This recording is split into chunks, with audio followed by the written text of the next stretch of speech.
There are stories that were never meant to be told, memories buried for decades deep within the wilderness.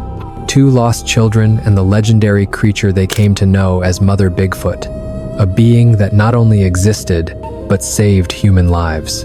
Today, you'll hear the full story, a journey of survival, compassion, and mystery beyond human understanding. Make sure to subscribe and stay with us until the very end, because every detail will make you question one thing.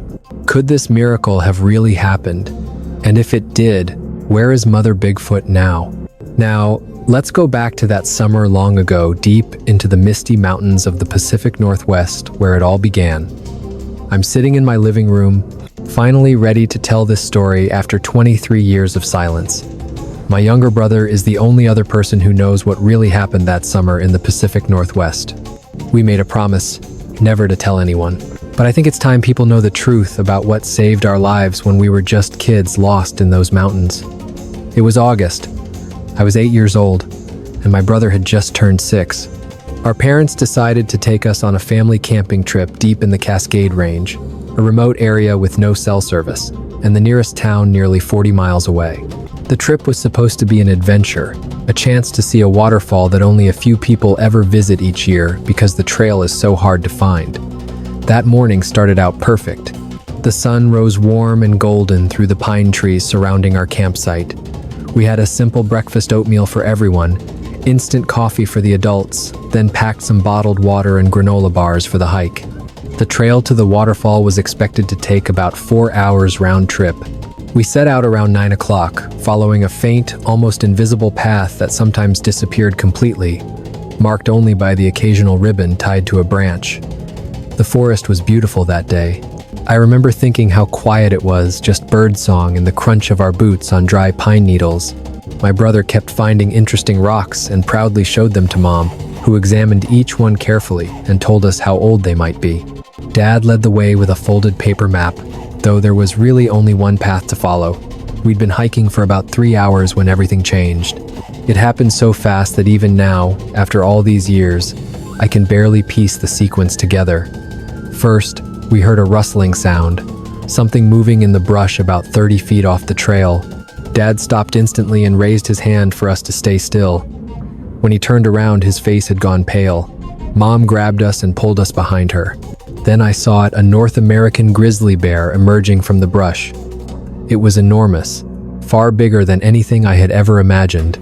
Its dark brown fur looked almost black in the shadows, and when it stood on its hind legs, it seemed tall enough to touch the lowest branches above. Dad started backing up slowly, his voice calm and steady, telling us not to move, not to run, just stay still. But something felt wrong. The bear dropped back down on all fours and charged. There was no warning, no bluff, no hesitation. It came straight at us at terrifying speed. Dad shouted for us to run. He shouted again, and then Mom screamed too. Instead of fleeing, both of them ran toward the bear, trying to draw its attention away from us. I froze for half a second, watching them sprint toward that massive creature.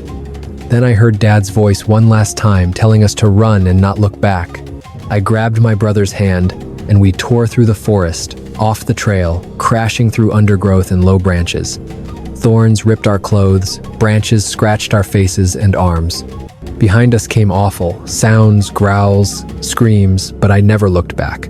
We kept running, stumbling over roots and fallen logs, until our legs gave out. I don't know how long we ran, maybe 20 minutes, maybe an hour. Time didn't seem real anymore.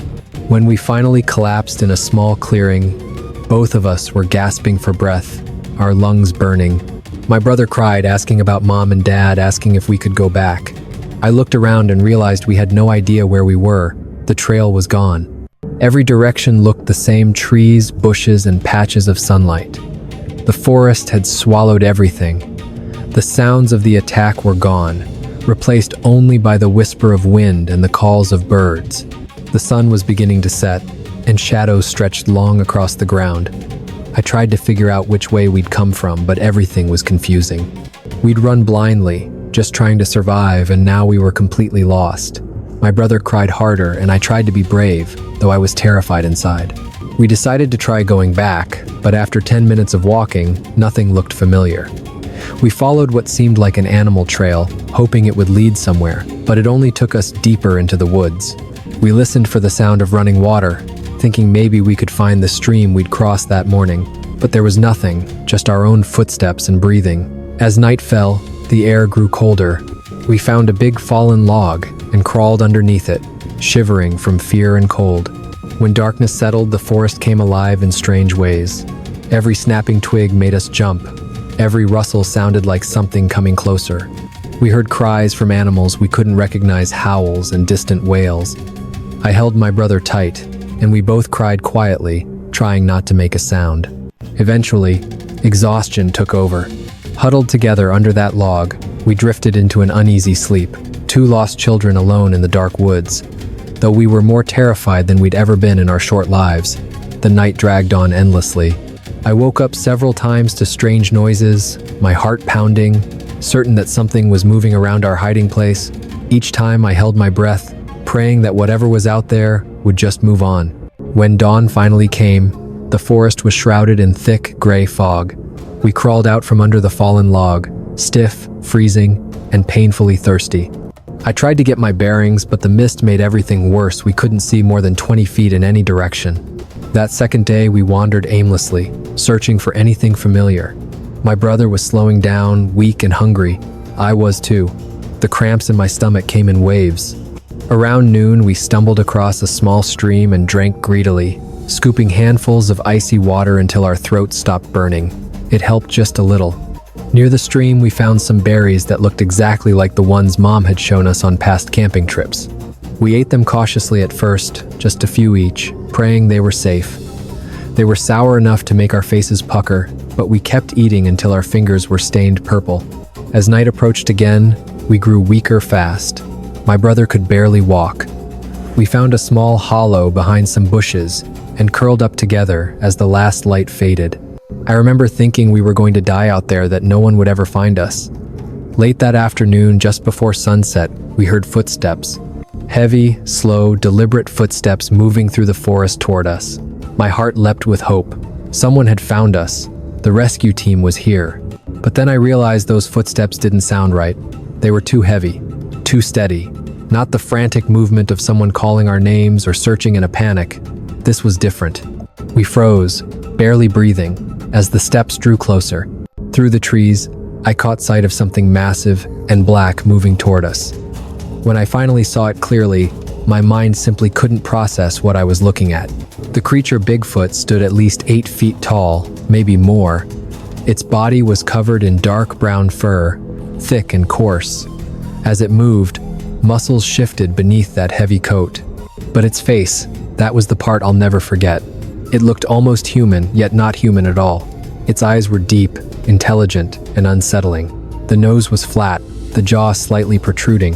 When it opened its mouth, I saw large, square teeth that didn't belong to any animal I knew.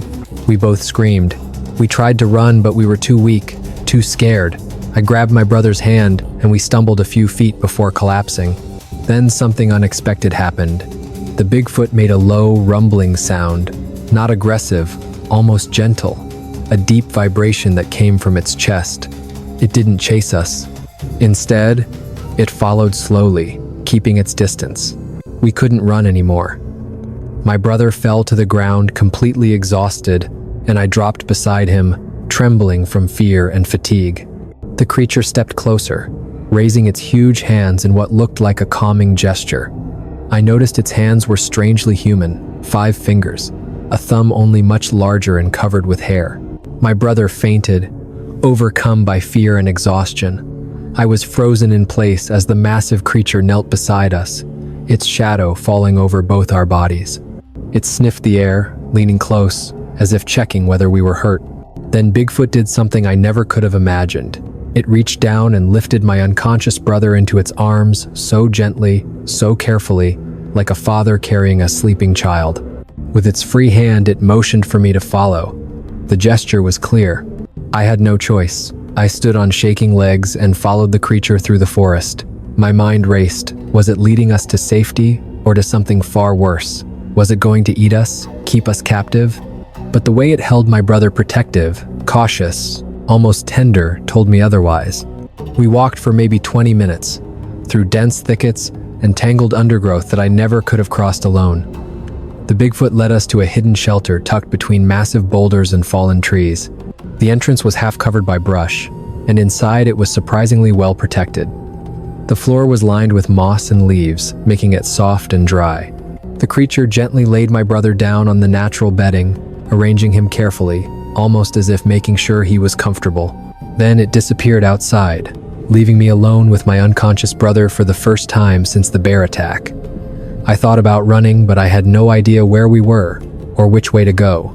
And truthfully, I was too weak to get far. So I sat beside him, holding his hand, waiting to see what would happen next.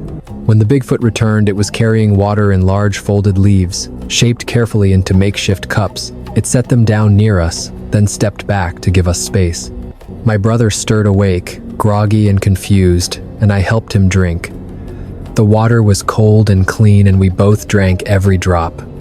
The creature watched us with deep, intelligent eyes. Then it left again. This time it was gone longer, maybe an hour. When it came back, it was carrying food, berries, clean roots, even fish. It placed everything near us and backed away toward the entrance, watching quietly. We were so hungry we didn't even think about whether we could trust what it brought. We ate the berries first, then tried the roots, bitter but edible. The fish was raw, but we ate some anyway, too desperate to care. The Bigfoot seemed almost pleased as it watched us eat. There was something almost maternal in the way it looked at us, making sure we had enough. Those first days are a blur in my memory.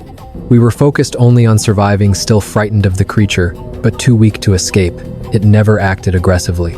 It was always calm, deliberate, and gentle, moving slowly around us, bringing food and water, checking on us constantly. After a while, I began noticing small details. I realized the Bigfoot was female. I could tell from her shape, her movements, the way she carried herself. I started to think of her as Mother Bigfoot. It felt right. She seemed to have taken on the role of caring for us. She made soft, rumbling sounds, low growls that seemed meant to comfort or communicate. When my brother woke up screaming from nightmares, she would make those soothing noises until he calmed down again. Slowly, cautiously, we began to trust her. We no longer flinched when she moved nearby. We stopped hiding in the corners of the cave when she approached. Mother Bigfoot began teaching us things through gestures. She showed us which plants were safe to eat, pointing to certain berries and roots, pretending to eat them herself. She taught us how to find clean water, leading us to hidden springs and creeks we never would have discovered alone. One afternoon, a pack of coyotes came near the cave. We heard them barking and saw their shapes weaving between the trees, drawing closer. Mother Bigfoot stepped between us and them. Then she let out a roar so powerful and deep that it shook me to the core. The sound was terrifying, so loud it seemed to echo through the entire forest. The coyotes instantly turned tail, scattering in every direction, their whimpers fading into the distance. At night, when the temperature dropped, Mother Bigfoot let us sleep against her thick fur. She was incredibly warm, and her coat was softer than it looked. We curled up beside her like two lost puppies. She would position herself to block the wind that swept into the cave. She even started storing food nearby: nuts, berries, roots, and dried fish. It was like she had planned ahead, making sure we'd never go hungry again. After about a week, we followed her everywhere during the day, like ducklings trailing their mother. My brother even began imitating her soft growls and grunts, as if trying to talk to her. She seemed amused by it. Sometimes she'd answer with a low, gentle sound. We started calling her Big Mama, but only when we whispered to each other. It just felt right. She had cared for us in a way no one else could have. One day, Big Mama led us to a hidden grove deep in the forest, an untouched paradise filled with fruit trees. The trees in that hidden grove were old and gnarled, their twisted branches heavy with clusters of small red fruit, sweet, with just a hint of tartness. We sat there for hours, eating until our stomachs ached, while Mother Bigfoot watched from the edge of the clearing. Every so often, she'd reach up and shake a branch, sending a soft rain of fruit tumbling down around us. Another day stands out vividly in my memory. Mother Bigfoot led us to what I can only describe as her personal food storage. Hidden behind a waterfall, there was a cool, dry cave filled with her supplies: strips of dried fish, smoked meat from animals I couldn't identify, and bundles of roots wrapped carefully in large leaves. She showed us how she preserved her food, hanging it high in the air where the cool cave breeze kept it dry. She even demonstrated how she smoked fish, using a small fire and fresh green branches to produce slow, curling smoke that preserved the meat. It was astonishingly clever. We could understand what she was doing just by watching her. Once, when I scraped my arm and it became swollen and red, she crushed the leaves of a wide-leafed plant into a green paste and pressed it gently over the wound. By the next day, the swelling was gone. Her knowledge of plants went far beyond that. When my brother once fell sick with stomach cramps after eating something bad, Mother Bigfoot brought back strips of bark from a certain tree. She chewed it first, then gave him a small portion of the pulp to swallow. Within an hour, the pain had eased. There was also an encounter with a mountain lion that I will never forget. One afternoon, while we were foraging along a ridge, Mother Bigfoot suddenly froze. She gave a low warning sound and pushed us behind her massive frame. Through the gap between her legs, I saw a mountain lion crouched on a rocky ledge, about 40 feet away, its tail twitching as it watched us, clearly deciding whether to strike. This time, Mother Bigfoot didn't roar right away. She straightened to her full height, easily 8 feet tall, and spread her arms wide. The sight of her was terrifying and magnificent. Then she released a deep, thunderous bellow that seemed to shake the ground beneath us. The mountain lion took one look at her and backed off, disappearing into the rocks without a sound. Mother Bigfoot also taught us how to fish using a method I'd never seen before. She would wade into shallow streams and stand perfectly still, her massive hands poised just above the surface. When a fish swam close enough, she'd strike with unbelievable speed, scooping it out and tossing it onto the bank. She showed us how, guiding my hands into position, patient and calm. I was never very good at it, but my brother once managed to catch a small fish, and Mother Bigfoot made an excited, almost joyful sound, clearly proud of us. We ate that fish raw, sitting together on a rock. One evening, she led us up to a high ridge just before sunset. We sat there, the three of us, watching the sun sink behind the mountains. Mother Bigfoot didn't make a sound. She just sat quietly beside us, peaceful and still. My brother eventually fell asleep against her arm, and I remember thinking how unreal it all felt. Two human children sitting beside a creature out of legend, watching the sunset as if it were the most natural thing in the world. Mother Bigfoot also showed us how to build shelter. One afternoon, when dark clouds began to gather, she quickly assembled a waterproof canopy from large leaves and branches in just a few minutes. She showed us how to weave the sticks together, how to layer the leaves to keep the rain out. When the storm hit, we stayed dry underneath while the rain poured down in sheets all around us. She sat at the entrance, half hidden by the rain, keeping watch while we huddled safe and dry behind her. One night, we heard distant calls echoing through the mountains, other Bigfoots. The haunting howls rolled across the valleys, rising and fading in the cold night air. Instantly, Mother Bigfoot grew tense, protective. She guided us deeper into the cave and stood guard at the entrance, letting out low, warning growls into the darkness. Mother Bigfoot stayed alert through the entire night while those distant calls echoed across the mountains. I had the strange feeling that she wasn't just protecting us from predators, she was keeping us safe from other Bigfoots, ones who might not have been as gentle or kind. She tried to teach us how to climb trees, something she could do with unbelievable agility despite her massive size.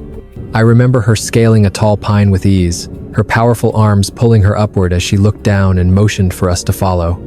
We tried, but we were too small, too weak to get very far.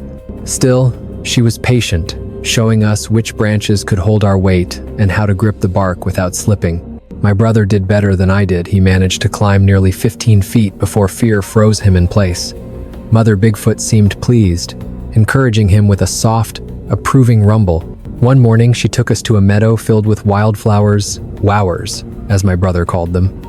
Mother Bigfoot sat down among the blossoms and began making quiet, melodic sounds, almost like humming. She picked a few flowers and, with her massive fingers, wove them together into something like a crown. Then she placed it gently on my brother's head, and he burst out laughing. It was the first time I'd heard that sound since before the bear attack. Mother Bigfoot made a series of soft, snorting breaths, perhaps her version of laughter, clearly pleased with herself. A kind of routine began to form after that. Each morning when we woke up, she would come check on us to make sure we were all right. Then we would follow her into the forest to forage. She knew every inch of her territory, where to find food, where to drink, and where to take shelter. By dusk, we always returned to the cave. She would arrange the bedding carefully, making sure we were comfortable and warm for the night. Over time, small rituals developed between us. Every morning, she would groom us, picking off ticks and cleaning our faces with damp moss. She moistened it in water first, then wiped our cheeks like a parent tending to her children.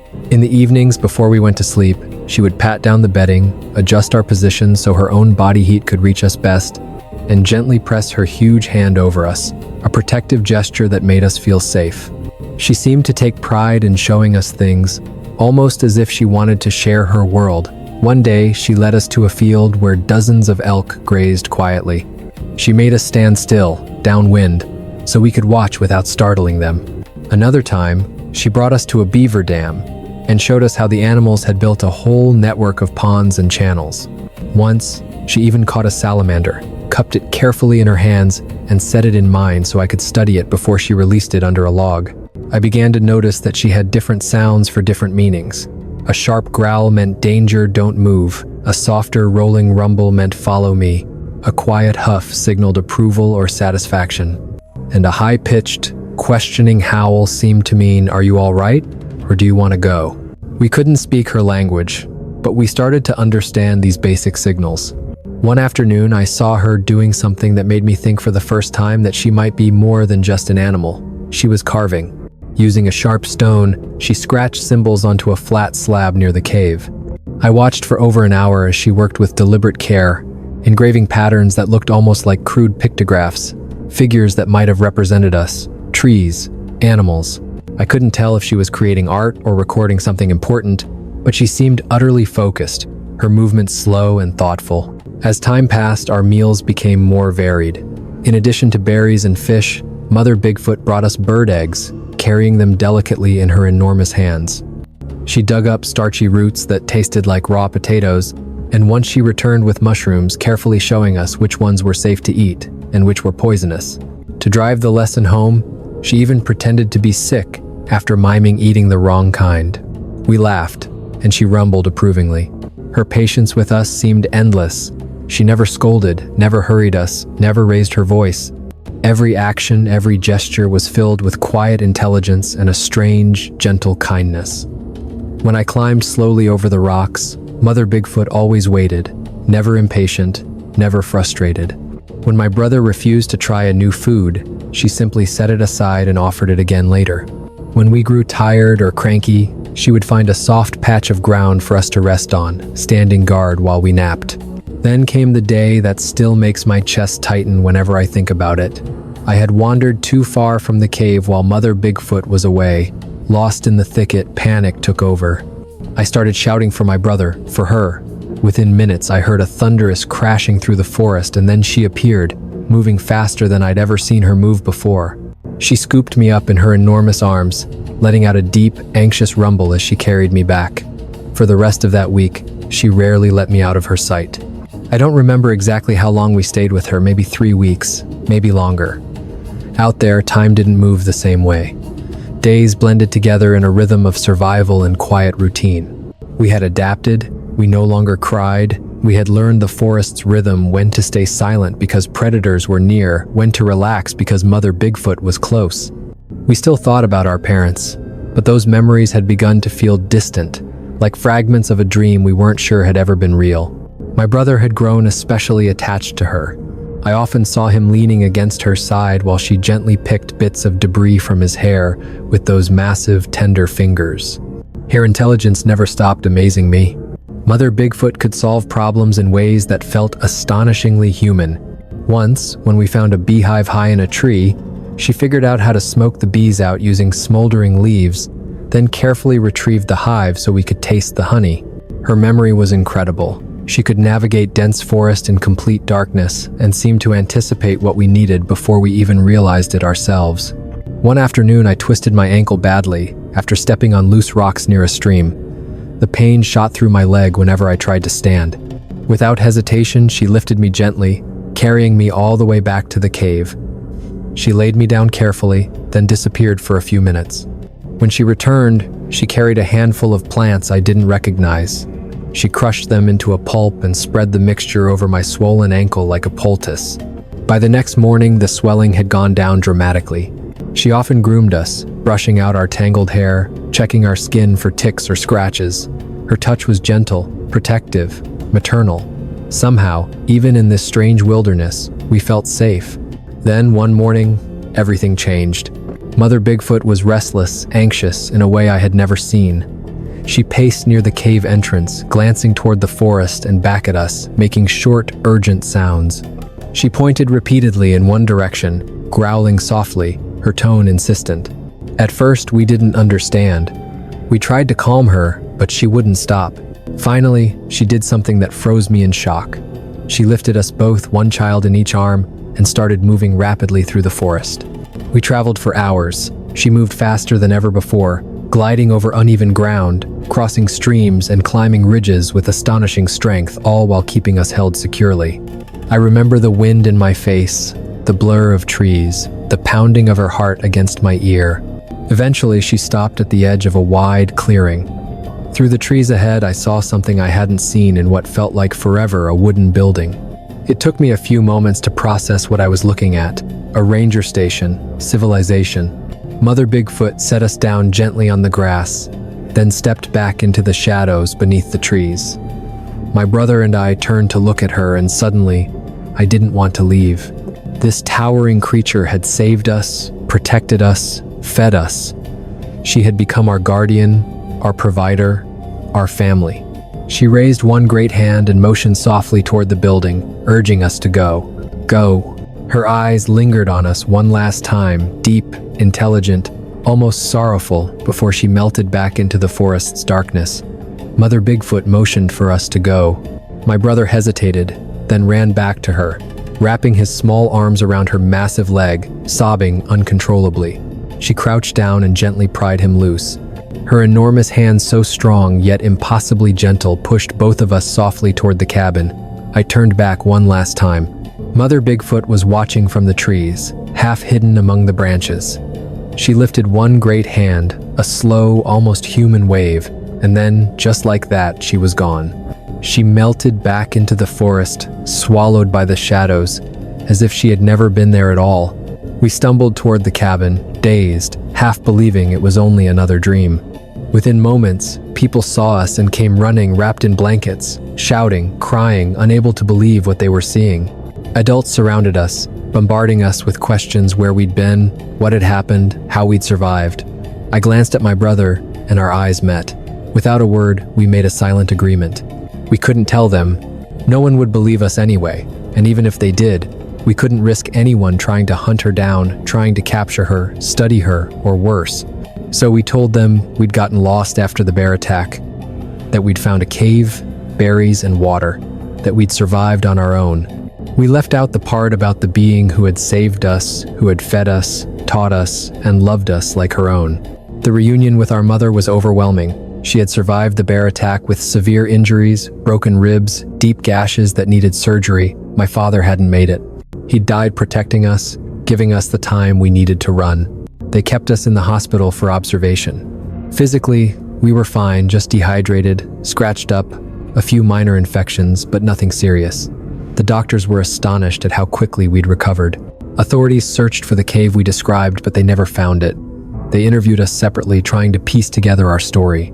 But our details matched perfectly because we had already agreed on what could be said and what could never be spoken. In the end, they closed the case as a miraculous survival story: two children lost in the wilderness who somehow beat the odds through instinct and luck. Years passed. My brother and I never told anyone about Mother Bigfoot. Even between ourselves, we rarely spoke of her directly. It felt too vast, too sacred, too strange to dissect. Once, I came across a story from the 1970 seconds about a hiker who claimed a Bigfoot had helped him after he broke his leg. The details were vague, the story dismissed as a hoax. Another account from Canada told of a Bigfoot leaving food near a remote cabin during a brutal winter. possibly saving a family from starvation. But none of those stories came close to what we experienced. The patience, the care, the teaching. I've often wondered what motivated her. Did Mother Bigfoot once have a child of her own, one she'd lost? Was that why she helped us? Did she recognize our pain, our fear, our loneliness? Maybe she saw something familiar in us. The way she protected and taught us felt practiced, like someone who had done it before, maybe for her own young. Or maybe it was something simpler. Maybe she just pitied two helpless creatures, lost and dying in her forest. Maybe her instincts told her to nurture and protect, as some wild animals do. Dolphins have been known to guide lost swimmers to shore. Elephants guard human children. Perhaps she was no different, just acting out of pure, natural compassion. My brother has his own theory. Years later, when we finally talked about it in detail, he said maybe she was lonely. Maybe she lived apart from her kind by choice or by exile, and we filled a void. He remembered how she always seemed content when we were near her, how she made soft, satisfied sounds at night while we huddled close in the cave. He admitted that sometimes he still dreams of her. In his dreams, we're back in that safe, warm cave, Mother Bigfoot watching over us as we sleep. In some dreams, he's teaching his own children the same lessons she taught us: how to fish, how to build shelter, how to listen to the forest, passing down her wisdom like a legacy from another world. He says those dreams are always comforting, even when he wakes up with tears on his face. We're both grown now. We both have families of our own. But that time in the wilderness changed us forever. My brother became a park ranger. He's dedicated his life to protecting wild places, to teaching others about the creatures that live there. When his children were old enough, he taught them survival skills, the same ones Mother Bigfoot had taught us long ago. And sometimes, when I stand beneath tall pine trees and the wind shifts just right, I swear I can almost hear her, the low, gentle hum of a mother's voice, echoing somewhere in the heart of the forest. My brother and I always credited those lessons to an old friend, never explaining further. We've carried a deep respect for nature, for the unknown, for the mysteries that still linger in the wild corners of the world. We learned that not everything can or should be explained. Some experiences run too deep to fit neatly into reason. Neither of us ever sought recognition or proof for what happened. What would be the point? We don't need others to believe us, and we would never risk drawing researchers or officials back into those mountains to look for her.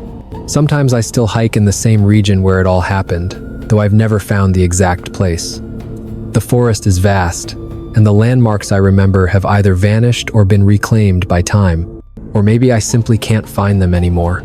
Each time I walk through those woods, a small part of me hopes I'll see her again, that she'll emerge from the trees, somehow recognizing me after all these years. I imagine that moment often. I'd approach slowly, unarmed, empty-handed. Maybe she'd see something familiar in me, a trace of the terrified 8-year-old boy she once saved. I want to show her that we survived, that we grew up, that her care wasn't in vain. I want her to know that we never forgot her and never stopped being grateful. But I know it's impossible. She hides from humanity for a reason. She lives deep within the wilderness, far from civilization, protecting herself from discovery. That day she carried us to the ranger station was, I believe, the closest she had ever come to the human world. Perhaps the only time in decades. She risked everything to save us, to give us back our lives. Looking back, I realized she saved us from more than hunger and cold. She saved us from despair. 2 terrified children who believed they would die alone in the woods. And then she appeared. The greatest mystery isn't what she was, but why she cared. What made her choose compassion over indifference? What did she see in us that made her take on the role of protector, teacher, and guardian? Now, as a parent myself, I think about her often, the patience she showed, the tenderness in her care, the quiet strength with which she guided us. She could have left us to die.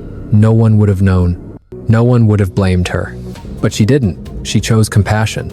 Somewhere in the misty mountains of the Pacific Northwest, there's a Mother Bigfoot who once chose kindness over fear, protection over neglect. She saw 2 lost children and became their guardian, their teacher, their savior. She asked for nothing in return, expected no recognition, no gratitude. As I look at an old photograph taken that summer before everything happened, I see 2 smiling children, carefree, unaware of the storm ahead. Our whole lives stretched before us, untouched by tragedy, untested by the wild. We survived because someone found us. And she wasn't human.